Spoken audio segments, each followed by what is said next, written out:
Hello guys, this is your economics lecture with Benayaga, Commerce Center. And today we will discuss about new topic in new chapters named Environment and Sustainable Development. So first of all छोटा सा chapter है, ज़्यादा बड़ा chapter आपका नहीं है, 2 video के अंदर चैप्टर रिकवर आपका हो जाएगा. तो आज हम एनवायरनमेंट का जो टॉपिक है वो कंप्लीट कर लेते हैं, कल हम सस्टेनेबल डेवलपमेंट का टॉपिक डिस्कस करेंगे. ठीक है, तो हम सबसे पहले एनवायरनमेंट के बारे में डिस्कस करते हैं कि एनवायरनमेंट जो हमारे सराउंडिंग एरियाज़ के अंदर जो फैला हुआ है, जिनको हम ह्यूमन लाइफ को इंक्रीज़ करने के लिए, ह्यूमन लाइफ के एफर्ट्स को इंक्रीज़ करने के लिए यूज़ कर रहे हैं. ठीक है, जैसे एयर है, वाटर है, लैंड है, मिनरल्स है, माउंटेन्स है, ये सारे के सारे हमारे एनवायरनमेंट, नेचुरल रिसोर्सेज हैं, सारे के सारे एनवायरनमेंट के अंदर ये आते हैं, जिनको ह्यूमन बींग्स क्या करते हैं, यूज़ करते हैं. ठीक है, टू इम्प्रूव इस quality of life, to enhance इस क्वालिटी ऑफ लाइफ. समझ में आ रही बात? ठीक है, तो एनवायरनमेंट के अंदर अगर हम इंक्लूड करते हैं वो है कि biotic and abiotic items, biotic and abiotic component दोनों को इंक्लूड करते हैं एनवायरनमेंट के अंदर. बायोटिक दैट मीन्स लिविंग और abiotic that means physical components. समझ में आ रही बात? Biotic and abiotic both the components are included in environment. Biotic living components, abiotic physical components. अगर हम बात करें कि बायोटिक कंपोनेंट्स के अंदर क्या क्या आते हैं, ह्यूमन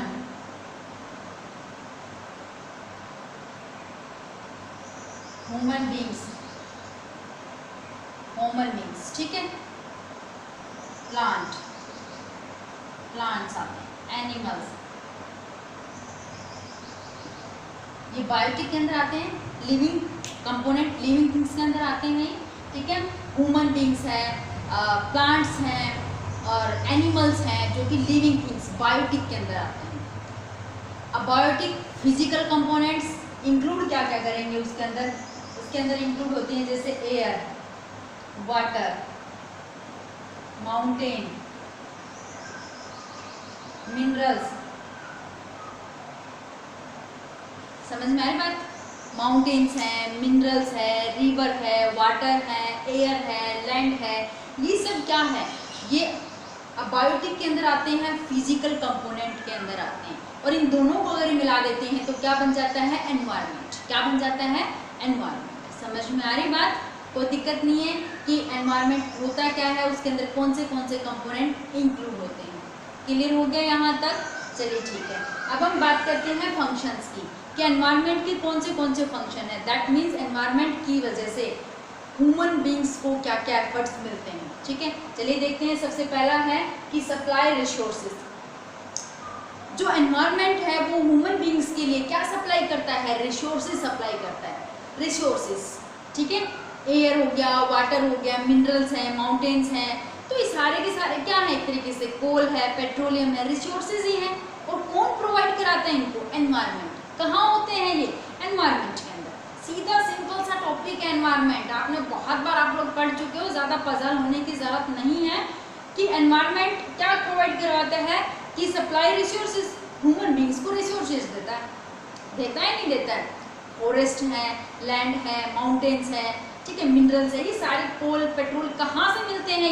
ये एनवायरनमेंट से मिलते हैं. ठीक है, तो दैट मीन्स फर्स्ट पॉइंट कि जो एनवायरनमेंट होता है वो सप्लाई रिसोर्सेज की सप्लाई करता है. ये सारे के सारे जो रिसोर्सेज हैं कहाँ से मिलते हैं?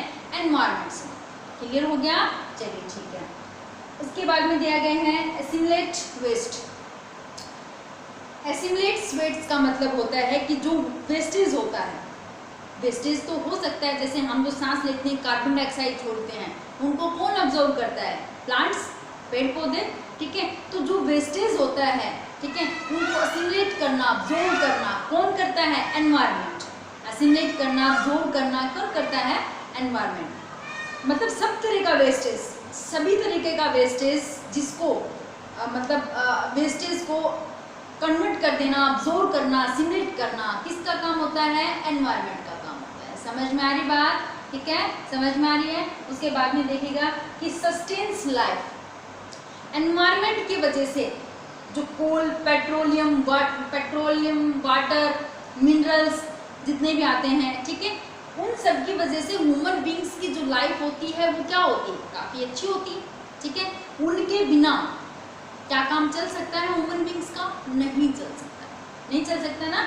देखो कितने ज़्यादा हम पेट्रोल का हम कितना ज़्यादा यूज़ करते हैं, ज़रूरत से भी ज़्यादा यूज़ कर रहे हैं। ये जो एंडलेस रिसोर्सेज हैं हम इतना ज़्यादा यूज़ कर रहे हैं कि ये भी एंड के ऊपर आ गए हैं, समझ में आ रही बात, ठीक है।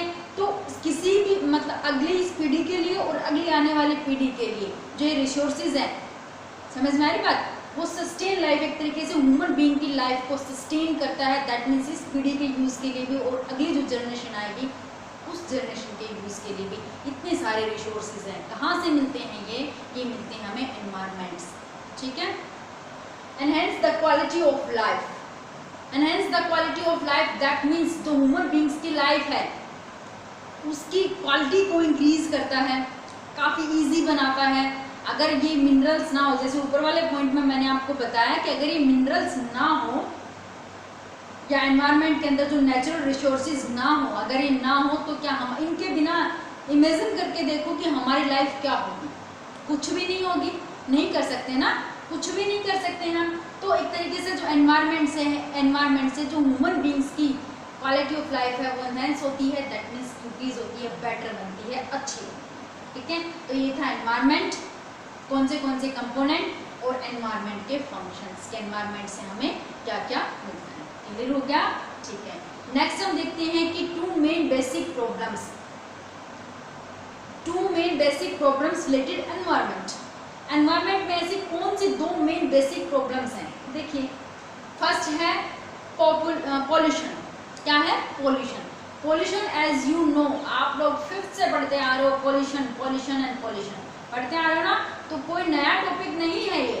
पॉल्यूशन सबको पता है कि पॉल्यूशन है, एनवायरनमेंट खराब होता है जिससे हमारा, समझ में आ रही बात, एनवायरनमेंट को प्रॉब्लम होती है, दिक्कत होती है उससे।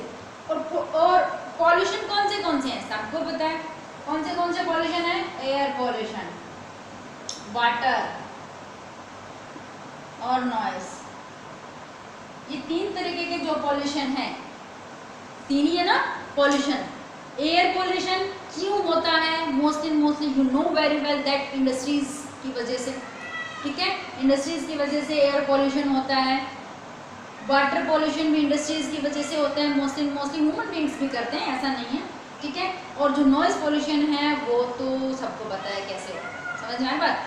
तो ये जो पॉल्यूशन जो मेन फैक्ट है जिसकी वजह से एनवायरनमेंट को प्रॉब्लम होती है, प्रॉब्लम क्रिएट होती है, बताने की ज़्यादा ज़रूरत नहीं है। पॉल्यूशन है, हमें पता है 3 टाइप के पॉल्यूशन होते हैं, किस वजह से ये पॉल्यूशन होते हैं और इनका सॉल्यूशन क्या है। मोस्टली इंडस्ट्री, ह्यूमन बींग्स, ठीक है, गाड़ी चलाएंगे पॉल्यूशन तो होता ही है, ठीक है, मशीनें चलती हैं पॉल्यूशन तो होता ही है, जब प्रोडक्ट बनता है तो मशीनें चलती है पॉल्यूशन होता है, ठीक है। जो वेस्टेज निकलता है, केमिकल्स नदियों में मिलता है, वाटर पॉल्यूशन होता है नहीं होता है, ठीक है। एयर पॉल्यूशन तो सबको पता है धुएं की वजह से होता ही होता है, ठीक है। तो ये पॉल्यूशन है जो कि प्रॉब्लम बिग बनी हुई है एनवायरनमेंट में। नेक्स्ट दिया गया है कि एक्सेसिव एक्सप्लॉयटेशंस ऑफ नेचुरल रिसोर्सेज, जो हमारे नेचुरल रिसोर्सेज हैं, माउंटेन्स हैं, मिनरल्स हैं, है ना, एयर है, वाटर है, पेट्रोलियम है, ये सारे के सारे जो हमारे नेचुरल गिफ्ट है, नेचर ने दिए हैं हमें ये गिफ्ट, ठीक है। उनका एक्सेसिव मतलब एक्सेस में एक्सप्लॉयटेशन होता है, एक्सेस में, दैट मीन्स मतलब जितना ज़्यादा हमें ज़रूरत है, जितना ज़्यादा नेचर हमें देता है उससे कहीं ज़्यादा हम उनका यूज़ करते हैं, कहीं ज़्यादा, समझ में आ रही बात, कहीं ज़्यादा। एक की जो नेचर की जो कैपेसिटी है उसको लगता है कि सिर्फ और सिर्फ मैं इतनी कैपेसिटी या इतना ही भार उठा सकता हूँ, लेकिन उससे ज़्यादा वो अपनी कैपेसिटी से भी ज़्यादा नेचुरल रिसोर्सेज देता है और उनका क्या होता है, एक्सप्लॉयटेशन होता है, मतलब अंधाधुंध यूज़ होता है एक तरीके से, ठीक है, मतलब बैट नीड के अकॉर्डिंग यूज़ नहीं हो रहा है, समझ में आ रही बात। चलिए ठीक है, नेचुरल रिसोर्सेज हो गया। देन आफ्टर देखिएगा कि कैपेसिटी, हम कैपेसिटी की बात करते हैं यहाँ पे, कैरिंग एंड कैपेसिटी, मतलब एक बंदे की कैपेसिटी इतनी है कि वो सिर्फ कितना खाना खा सकता है, ज़्यादा से ज़्यादा मान लिया 2 प्लेट्स खाना खा सकता है, ठीक है, उसको खाना दिए जाएंगे तो क्या वो उसको डाइजेस्ट कर पाएगा? नहीं कर पाएगा। तो सेम कंडीशन यहाँ पर एनवायरनमेंट के साथ में है, ठीक है। उसकी जो कैपेसिटी है, कैरिंग कैपेसिटी है, वो बहुत कम है, लेकिन हम जो नेचुरल रिसोर्सेज का एक्सप्लॉयटेशन कर रहे हैं बहुत ज़्यादा, उसकी कैपेसिटी से भी ज़्यादा, तो कहाँ एब्जॉर्ब कर पाएगा? उनको नहीं कर पाएगा ना। नेचुरल रिसोर्सेज हमको निकाले जा रहे हैं, इतना निकालो ताकि जितना हमने निकाला है उतना ही जनरेट हो सके, क्रिएट हो सके, ठीक है। लेकिन क्रिएट होने की तो बात दूर है, जनरेट होने की तो बात दूर है, हम इतना यूज़ कर रहे हैं कि बहुत ज़्यादा, ठीक है। अब यहाँ पर जैसे अगर लैंड का एग्जाम्पल लेते हैं, डिग्रेड, एक तरीके से डिग्रेड जो हमारी लैंड है, फॉरेस्ट है, एग्जाम्पल यहाँ पर लेते हैं, लैंड इरोजन है, फॉरेस्ट है, तो वो डिग्रेड होते जा रहे हैं। क्यों होते जा रहे हैं? क्योंकि इंडस्ट्री बसानी है, तो कहाँ बसेगी, कहाँ एस्टेब्लिश करोगी इंडस्ट्री को? ऑब्वियसली बात है फॉरेस्ट के अंदर। लैंड भी खराब होगी वहाँ की, जंगल भी काटे जाएंगे, फॉरेस्ट पेड़ भी कटेंगे, ठीक है। तो लैंड और फॉरेस्ट दोनों का क्या होता जा रहा है? डिग्रेड, ठीक है। डिग्रेडाइजेशन जिसको हम बोलते हैं, बहुत ज़्यादा एक्सप्लोरेशन हो रहा है, ठीक है। ये थी दो मेन बेसिक प्रॉब्लम्स हमारी एनवायरनमेंट से रिलेटेड। अब हम बात करते हैं कि कॉजेज, ऐसे कौन से रीज़न हैं, कौन से कॉजेज हैं जिनकी वजह से एनवायरनमेंट डिग्रेड होता जा रहा है। कॉजेज बताने की ज़रूरत नहीं है, लेकिन फिर भी हम डिस्कस कर लेते हैं। देखिएगा कौन से हैं। सबसे पहले पॉपुलेशन, ये वाला पॉइंट में हर चैप्टर में आ ही जाता है कि जो पॉपुलेशन है वो बहुत ज़्यादा इंक्रीज होती जा रही है, पॉपुलेशन बहुत ज़्यादा इंक्रीज होती जा रही है, ठीक है। और पॉपुलेशन इतनी है कि नेचुरल रिसोर्सेज को बहुत ज़्यादा यूज़ कर रही है, उतना जनरेट तो हो नहीं पाता है। तो पॉपुलेशन की वजह से भी एनवायरनमेंट डिग्रेड होता जा रहा है, ठीक है। क्लियर हो गया। नेक्स्ट दिया गया, इसके ऊपर तो आप जितना चाहे बड़ा पॉइंट लिख सकते ना, कोई बड़ी बात नहीं है, लिख सकते हैं पॉपुलेशन के ऊपर। नेक्स्ट है इंडस्ट्रियल रिवोल्यूशन। इंडस्ट्रियल रिवोल्यूशन का मतलब है कि डेवलपमेंट करना, किसका? कंट्री का डेवलपमेंट कहाँ से होगा? जब इंडस्ट्री एस्टेब्लिश होंगी, और इंडस्ट्री एस्टेब्लिश होंगी तो कहाँ होंगी? फॉरेस्ट के अंदर, ऐसी जगह पर जहाँ जो या तो एग्रीकल्चर के लिए वो ज़मीन थी या फिर फॉरेस्ट के लिए थी, तो पेड़ों की कटाई करके एग्रीकल्चर की ज़मीन को हटा करके इंडस्ट्री को एस्टेब्लिश कर दिया हमने वहाँ पर, जिसकी वजह से नॉइज पॉल्यूशन भी है, वाटर पॉल्यूशन भी है, ठीक है, सारी सब कुछ है यहाँ पे उसकी वजह से। तो जब इंडस्ट्री का रिवोल्यूशन होता है, मतलब रैपिड ग्रोथ ऑफ इंडस्ट्रियलाइजेशन, बहुत ज़्यादा इंडस्ट्रियलाइजेशन होता जा रहा है, मतलब बहुत ज़्यादा इंडस्ट्री हम एस्टेब्लिश करते जा रहे हैं, और बहुत ज़्यादा इंडस्ट्री एस्टेब्लिश होने से एनवायरनमेंट का डिग्रेडेशन, क्लियर है, ठीक है। नेक्स्ट है poverty and urbanisation, rapidly increase in poverty. जो पॉवर्टी है वो बहुत ज़्यादा इंक्रीज होती जा रही है, गरीबी एक तरीके से, पॉपुलेशन है, पॉवर्टी भी बढ़ रही है।